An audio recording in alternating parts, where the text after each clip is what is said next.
I'm Tory. I work with the Alliance for Felix Cove. I grew up out here on Coast Miwok lands, and I am Dene, which is Navajo.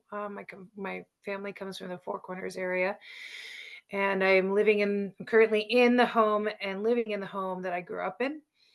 And a lot of the work that I do is focused around honoring the Indigenous peoples of this area and building more community and community support for Indigenous community around here, the diverse community that we have here. And also, I'm an artist. I do support through art, through traditional ecological knowledge, which also is TEK, through education, outreach, and through different kinds of programming, but mostly with working through the Alliance for Felix Cove. One of the great projects we do every year is working with Tule and making a Tule canoe, or we work with a lot of Tule, which is like a reed that grows along the freshwater areas around here.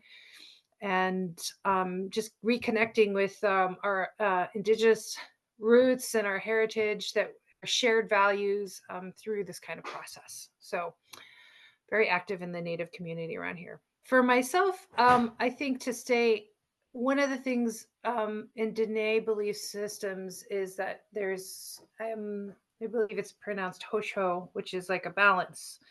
And you see that in nature, in balance of cycles and, life and death and dualities. And so we're always looking for ways to kind of keep in check with ourselves, and so staying connected to the ground that I'm on, working the soil, planting my own food, growing my own food, having a relationship with the food that I'm taking into my body and nourishing myself with, connecting with nature, going out. Whenever I'm engaging with nature or taking from nature, I'm always staying in the right relationship with nature. So I'm, giving back, whether it's tending the land, singing a song, offering some kind of medicine, to be in gratitude and respect. So there's just this constant, I think, awareness of like, if I'm going to be taking, I'm going to be giving back as much. Um, if I'm going to be living on this land, I'm going to give back to the community that I'm around. So I think staying in that kind of balance, and making sure, like, if I don't feel good, I'm going to go outside and I'm going to get myself where I know I feel good, trying to center myself in my breath, or be with my family, or be with the plants, go to those places that make me feel good. Well, I also come in with a perspective as someone who studied herbalism for a couple years at Gathering Time, which when it was located in Santa Fe, and now it's up in Petaluma, and it's a great Cheryl, is the person who runs it. She's incredible. And when we studied 2 years, and we studied the systems of the body, and we studied the plants and how they could be applied to the systems. And we looked at a holistic system. It was not for at the moment where something's exploding and already gone wrong. You're looking at a whole system of how you're going to keep your body going all the time. You're preventing illness. You're working on layering up the health, your gut health, your mental health, your adaptogens for your nervous system, and keeping your mind calm, working on your gut with all the carminative herbs and other things that are going to help you. And so we were looking at this holistic system where Cheryl's also very much honors allopathic medicine and recognizes its benefits, but then sees the counterpart of this Mother Nature and all the gifts that have been providing for time immemorial to all cultures around the world. Everywhere you go, you walk, there's medicine all around you, and ways to heal and ways to tap into that healing. And I think the thing is like, she would constantly keep us in check. They talk about things like, breast cancer and chemotherapy, and the magic that by partnering some situations with turkey tail mushrooms, you've got this power combination. So you can work with allopathic medicine as well as nature, and having that kind of balance again comes in. It's just, I think the thing is that the frustrating times that I've had is I go into doctors and I talk to doctors about, my knowledge of plants and my working with herbs. And a lot of times I get, eye rolls and, okay. And, and it kind of goes under this kind of label of like, woo woo or witchcraft. It has a stigma. And I think that becomes really challenging getting past that with certain doctors. Although I have had more recently, and I don't know if it's just luck, in my healthcare recently, the last couple doctors I've had have been okay with me bringing up herbs into my conversations with like my own healthcare. The majority of experiences I've had, it's not seen for its value. Your body's an ecosystem. And that's why I think especially with Indigenous people, we don't differentiate ourselves from nature. We are a part of nature. So that's why our relationship to keep in balance with like protecting our earth is also just as much protecting our body. And when we're protecting our body, we need to look at all the components that are going along. If one thing's off, something else is going to go off. I loved that when I was in herb school, at least 2/3 of the classes were usually nursing students looking for other ways to support their patients. And so, I know that that's growing and that acceptance is growing. And that was always made me feel optimistic, because I think it's just like in a way how we're starting to see Indigenous knowledge being, like fire ecology being as a way to treat the land right now, dealing with all the fire issues. And if we just use fire in the right way to manage the land, we're going to be working in a preventative way. It's just the same with herbs and plants and medicine and diet and health, and looking at it a holistic way rather than just this like the heat of the moment, this intensity and more problematic. I'm not sure too much about how much medical students are able to go through cultural competency kind of training. There was a native elder friend of mine who could have gotten their COVID vaccine right down the street, but they wanted to go all the way to Oakland because they, they felt safer going to the Indian Health Center over there. It's a safe space where they feel like they're not going to be judged. They're going to be respected for their state, being an elder in our community, especially for Indigenous community. There's a lot of being very guarded and protective of ourselves because, there's so much trauma. So I think to really always be very conscious of that when Indigenous communities come into a doctor's office, that they're coming in with trauma potentially.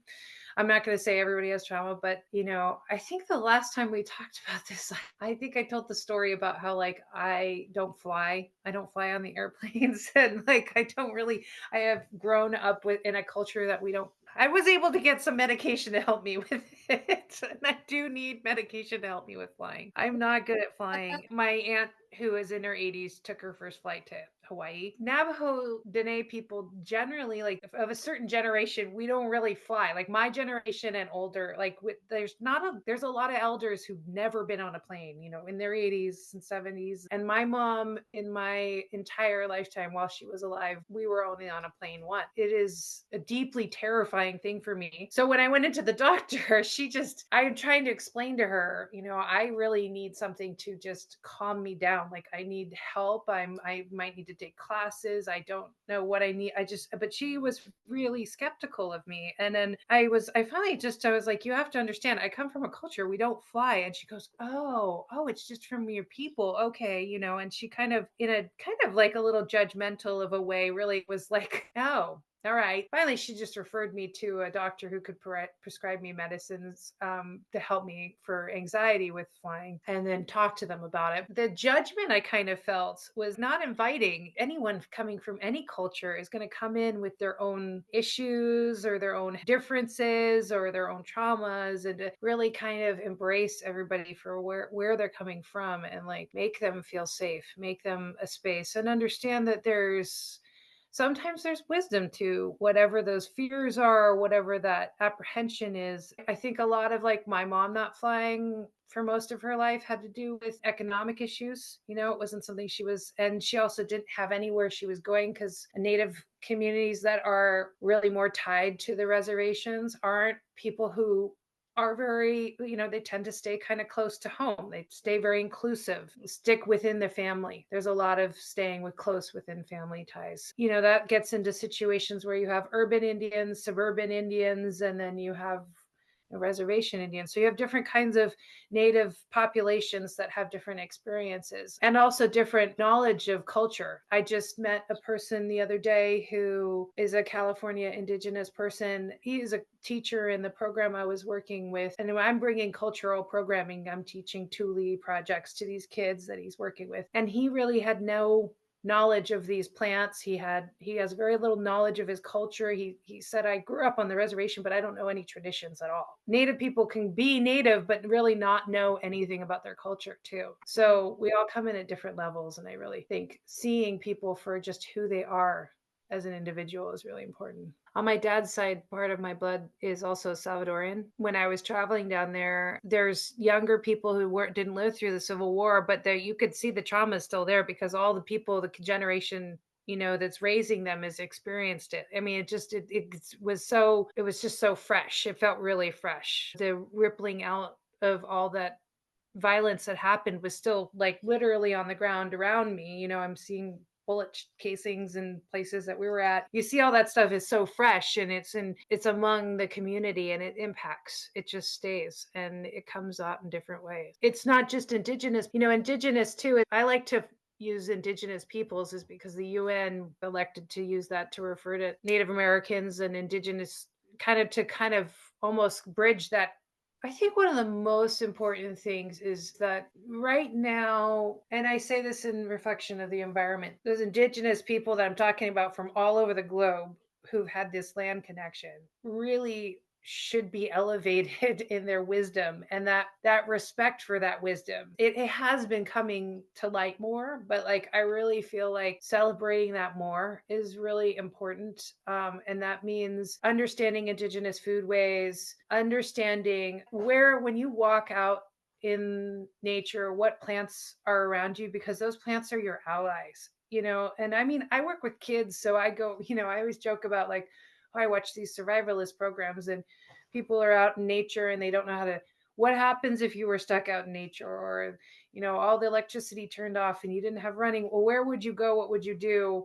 Like, would you know how to take care of yourself and live with the land and like be in the right way with things? And we speculate about it for fun with the kids, but it's true. It's, we're so detached from our own relationship with the earth. There's reasons why things like forest bathing, which became like, a new trend for your health. It's like the wave, to go forest bathe. I mean, that's a real thing though. It does stuff to your central nervous system. It does stuff to your blood pressure and your health and, your spirit. And I think the thing is to remember that there is value in those things just as much as there is in the medicine and the pills that come over the counter. I mean, I'm so grateful for modern medicine and all the things that doctors can provide and give. If you don't have a relationship with the land, it really will go right by you. Like you won't see what's happening. But I think that if you start to learn, it's fascinating. And then you really see how things start to respond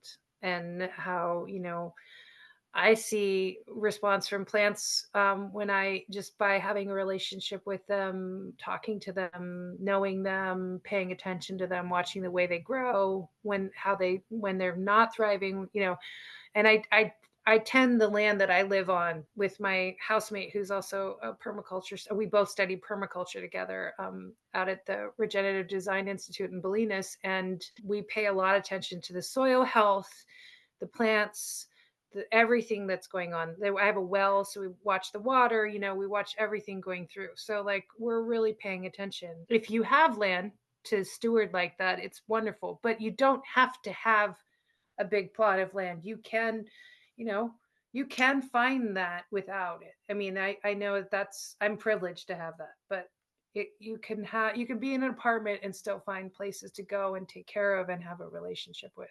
I will say too, one thing we learned at permaculture, sit spots where you sit for more than I think 15 or 20 minutes. If you're not moving, then the nature will reset around you and start to move around you like you're not there, because it'll feel safe. And so if you sit still for long enough, you're going to get the birds and the critters and the things coming closer and being more interactive with you. So if anybody is inspired to have those kind of moments, it's really worth doing that because it is deeply profound. And I think the healthiest times in my life was when had those kind of like that regular relationship with nature, where it was hours of sit spots, and singing songs in nature, or sleeping in nature, like taking a nap in the, deep out in the woods somewhere or something, just doing something to check out a little.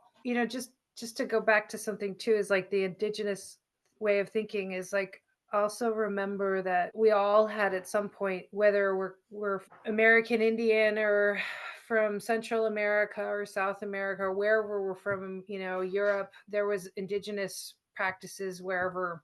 People talk about smudging, and like white sage. And white sage is one of those plants where I'm like, if you're going to use it, grow your own. You shouldn't spend money on it, but most of the times it's over harvested and taken from native communities or not sustainably grown. There were smudges and medicines similar to all of the native medicines here, the plant medicines that were used all around the world. And rosemary was one that was, used in, I believe, in Europe. I think that those kind of practices are really important to acknowledge, and like that they are everywhere. And that it's important to find your heritage and maybe go to it, because you might get connections with your ancestors, which is another very, very important fundamental thing to indigenous healing and health, is staying present with the ancestral knowledge that's inside of you. There's a lot of stigma being an indigenous person sometimes and connected to land, because there's all sorts of perceptions and preconceived notions about indigenous people and their not lack of respect for their indigenous ways and knowledge. And that's a global problem. It's just another moment where we're now in a balanced way. So also be careful of commercialization of indigenous knowledge too. There's a lot of that. I see a lot of festivals where all these wise elders are coming, and you pay a lot of money for things. So be careful of those. I always have a good time talking to you. Yeah, if anybody has any questions too, or if I can help anybody, I'm always down to share my information and my contact. And anybody can reach out if I can help connect anybody with anything. I'm always there for that.